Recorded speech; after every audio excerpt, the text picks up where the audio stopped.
What is up, guys? Welcome back to the vlog. This is Coach Rai once again, and today we're going to cover Cardarine or GW501516. So bago nyo ako patayin sa comment section, uunahan ko na kayo, okay? So Cardarine, it is not a SARMs but it belongs in the SARMs family.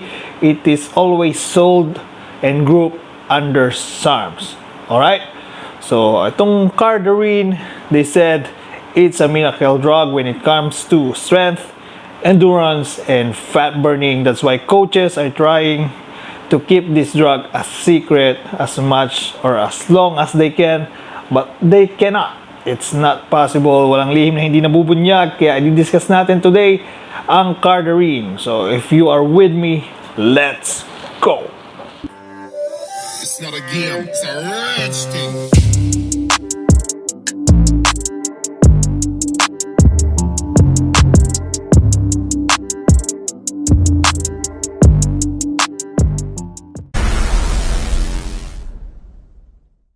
Now, before we continue, lalong-lalo na sa mga bago pa lang sa channel ko, I am a registered nurse in the Philippines. You can check PRC, but I don't have a doctorate degree. I'm not a doctor, just to be clear, so I'm not allowed to prescribe any medication to you guys.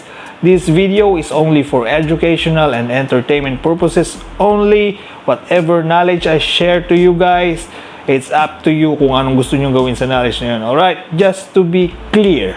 So, GW501516, most commonly known as Cardarine. So, this drug is a fascinating drug, but it is no longer in development. And most people doesn't even know it exists. So, they're keeping this drug a secret.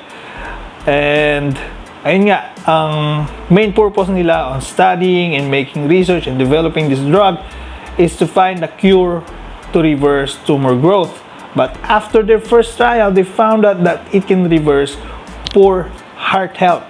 And then after that, they did another trial. Then they found out that it can also help on fighting obesity and type 2 diabetes. So those research was done year 1990s and year 2000 by GlaxoSmithKline and Ligand. So these are two pharmaceutical companies that made the research and they developed this drug long time ago. So it's year 1990s, year 2000. So medyo matagal na rin. So year 2000. So coaches are trying to keep Cardarine a secret, but athletes like to talk too much. Okay? Mga athletes, syempre, parang hindi nila mapigilan i-chismis yung Cardarine kasi nga it's a miracle drug for them. And a lot of athletes used it in year 2008 China Olympics. So endurance athletes like cyclists, ano pa ba? So basketball, football, and other endurance type of sports na nasa 2008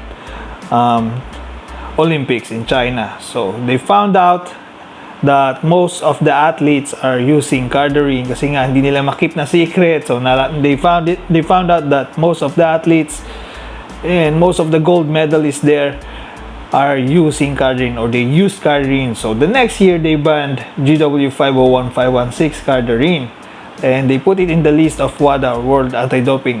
So yun. So naban yung Cardarine kasi nga talagang sobrang tindi ng binibigay niyang endurance sa mga athletes, which is not fair on the athletes which are not using any type of drugs, and especially Cardarine. So ayun, for them it's unfair, so they banned Cardarine on any endurance sports or especially in the Olympics. So ayun, banned. So, I mentioned earlier sa start ng video that yung Cardarine, it is not a form of SARMs, but it is part of the SARMs family or it is always like sold under SARMs. So, ano ba tong Cardarine talaga? So, Cardarine, it binds with PPAR or peroxisome proliferator activated receptor, agonist receptor. So, napakahaba. So, PPAR na lang. So, PPAR. So, ano bang ibig sabihin ng it binds with PPAR? So, pasimplehin na lang natin. So, when this drug is in your system or in your body, so there is a rise in your endurance. So tumataas yung endurance mo, and yung capability, normal capability ng katawan mo is enhanced. Okay? So enhance siya. So hindi ka agad napapagod and hindi ka agad out of breath. So yun yung talagang function niya. It increases your endurance like you are a superhuman. It's like a superhuman endurance. Kumbaga sa sasakyan, hindi agad nagre-revving yung sasakyan mo. Okay? So parang ganon. So the end result is your race time will improve, your long distance cardio will improve without getting tired too early. So ayun, mas matindi talaga yung stamina mo, and yun talagang makukuha mo kay Cardarine. Increase in endurance and stamina. So moving on, let's talk about the other benefits and key features na pwede mong makuha kay Cardarine aside from insane endurance.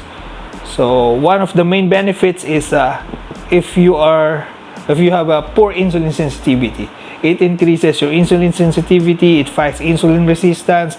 Alam naman natin, or if hindi nyo pa alam, I will inform you that if you have a poor insulin sensitivity, it can lead to diabetes, it can lead to weight gain, kidney problems, kidney failure, neuropathy, those kinds of things.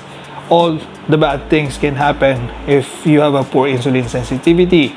And another benefit, another key features of Cardarine is it also fights the bad cholesterol or yung LDL. So it increases the production of HDL. HDL fights LDL. LDL is the bad cholesterol in our body.